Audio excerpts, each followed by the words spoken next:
Assalamualaikum warahmatullahi wabarakatuh. Perkenalkan, nama saya Hidayat Rohmah dengan NIM 1601421071. Saya berasal dari Prodi Pendidikan Guru Pendidikan Anak Usia Dini. Dalam kesempatan kali ini, saya akan memaparkan resum dari materi yang selama ini saya telah pelajari di mata kuliah umum Literasi Digital dan Kemanusiaan dengan tema besar yaitu dampak positif dan manfaat dari literasi digital. Baik, untuk itu saya akan memaparkan beberapa submateri yang akan saya sampaikan, yaitu tentang ruang lingkup literasi digital dan kemanusiaan. Untuk yang pertama yaitu hubungan manusia dan teknologi Society 5.0 dan revolusi industri 4.0. Untuk yang kedua, dampak positif dan negatif kemajuan teknologi. Untuk subbab ketiga yaitu konsep dasar IoT, Internet of Thinking, dan Big Data. Yang keempat, konsep dasar Artificial Intelligence atau AI. Untuk yang kelima, dasar e-commerce. Untuk yang terakhir, yang keenam yaitu etika dunia cyber dan aturan hukum tentang informasi dan transaksi elektronik. Yang pertama, hubungan manusia dan teknologi Society 5.0 dan revolusi industri 4.0. Nah, yang pertama, apa itu Society 5.0?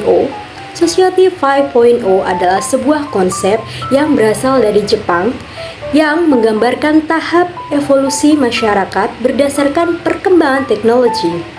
Konsep ini adalah kelanjutan dari Society 4.0 yang biasanya dihubungkan dengan revolusi industri 4.0 yang melibatkan digitalisasi, otomisasi, dan konektivitas dalam industri. Society 5.0 bertujuan untuk menciptakan masyarakat yang lebih berkelanjutan dan inklusif dengan memanfaatkan teknologi canggih seperti kecerdasan buatan, robotika, Internet of Thinking, Big Data, dan lainnya. Konsep ini menempatkan manusia sebagai pusat perhatian dan berusaha untuk mengatasi berbagai tantangan sosial, ekonomi, dan lingkungan. Dampak positif kemajuan teknologi. Yang pertama, kemampuan menggunakan teks, alat, dan teknologi untuk mengakses informasi dan hiburan. Yang kedua, kecakapan dalam berpikir kritis, menganalisis, dan mengevaluasi data. Yang ketiga, mampu mengkomposisikan pesan dalam praktik yang kreatif. Yang keempat, kemampuan untuk merefleksikan dan berpikir etis, serta yang terakhir, berpartisipasi aktif dalam aksi sosial baik secara individual ataupun melalui perusahaan kolaborasi dengan berbagai pihak. Hal ini saya larsin dari Hobbes tahun 2011. Selanjutnya, dampak negatif kemajuan teknologi. Yang pertama, serangan dunia maya. Yang kedua, pencurian informasi dan identitas. Yang ketiga, manipulasi data digital. Ya, konsep dasar IoT atau Internet of Thinking dan Big Data. Untuk yang pertama yaitu pengertian dari Internet of Thinking.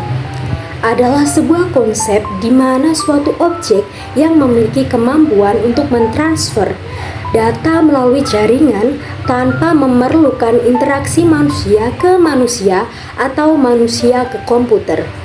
Namun, secara lebih rinci, untuk memahami identifikasi dari Internet of Thinking dapat dilihat dari gabungan dari dua kata, yaitu Internet dan Things, di mana Internet sendiri didefinisikan sebagai sebuah jaringan komputer yang menggunakan protokol Internet atau TPC atau IP yang digunakan untuk berkomunikasi dan berbagai informasi dalam lingkup tertentu.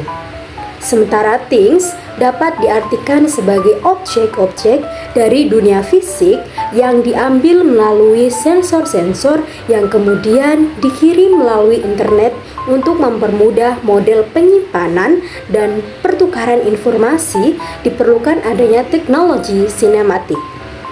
Oleh karena itu, Untuk mewujudkan Internet of Thinking, diperlukan 3 komponen pendukung, yaitu Internet, Things, and Cinematic. Apa sih Big Data itu? Big Data adalah istilah yang menggambarkan volume data yang besar, baik dari data yang terstruktur maupun data yang tidak terstruktur. Big Data telah digunakan dalam banyak bisnis. Tidak hanya besar data yang poin utama, tetapi apa yang harus dilakukan organisasi dengan data tersebut. Big data dapat dianalisis untuk wawasan yang mengarah pada pengambilan keputusan dan strategi bisnis yang lebih baik.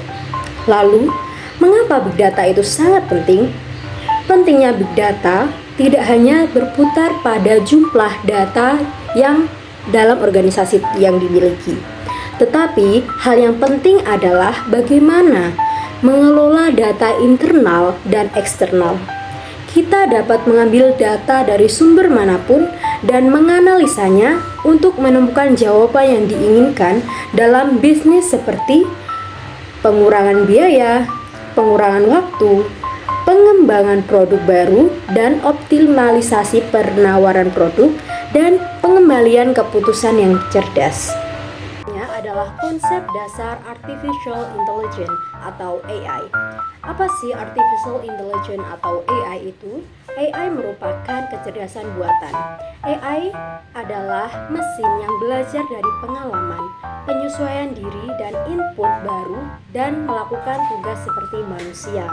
Lebih detailnya, kecerdasan buatan dapat dipandang dari 4 sudut pandang, yaitu antara lain, yang pertama sudut pandang kecerdasan. Kecerdasan buatan akan membuat mesin seperti cerdas, mampu berbuat seperti apa yang dilakukan manusia. Untuk yang kedua, sudut pandang penelitian. Sudut pandang penelitian yaitu kecerdasan buatan adalah suatu studi bagaimana membuat agar komputer dapat melakukan sesuatu sebaik yang dikerjakan manusia. Yang ketiga, sudut pandang bisnis. Kecerdasan buatan adalah kumpulan peralatan yang sangat powerful dan metodologis dalam menyelesaikan masalah-masalah bisnis. Untuk yang terakhir, sudut pandang pemrograman. Kecerdasan buatan meliputi studi tentang pemrograman simbolik, penyelesaian masalah, problem solving, and sharing system. Selanjutnya yaitu konsep dasar e-commerce. E-commerce memiliki 4 konsep dasar, yaitu yang pertama, perkembangan e-commerce sosial, lokal, and mobile. Yang kedua, pertumbuhan cloud and computing. Yang ketiga, ledakan pertumbuhan big data. Dan yang terakhir, e-books mulai diterima luas. Etika dunia cyber. Etika dunia digital dan masalah hoax dunia digital telah mengubah pola dan metode masyarakat dalam berkomunikasi. Melalui media sosial, masyarakat leluasa mengungkapkan gagasan untuk dapat dibaca oleh orang lain.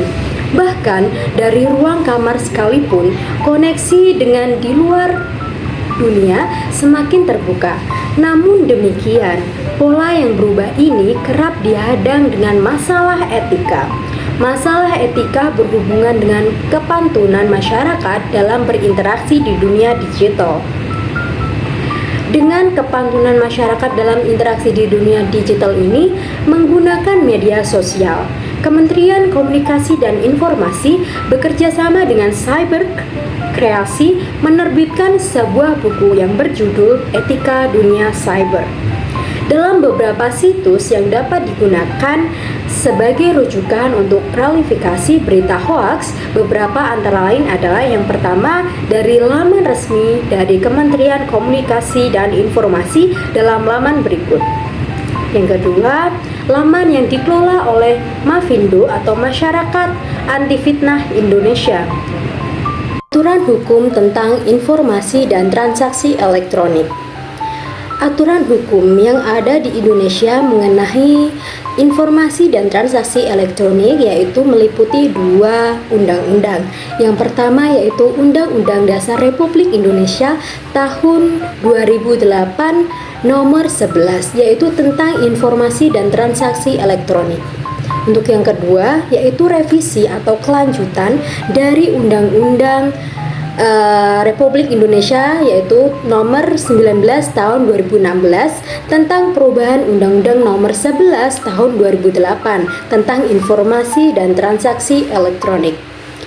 Ruang berlakunya Undang-Undang Dasar Nomor 11 Tahun 2008 dan Undang-Undang Nomor 19 Tahun 2016 yaitu Pasal 2. Undang-undang ini berlaku untuk setiap orang yang melakukan perbuatan hukum.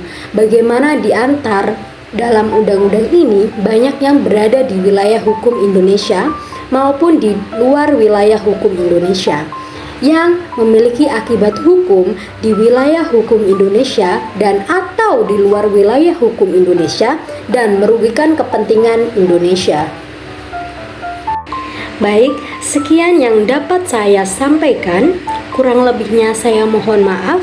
Bitaufik wa hidayah. Wassalamualaikum warahmatullahi wabarakatuh.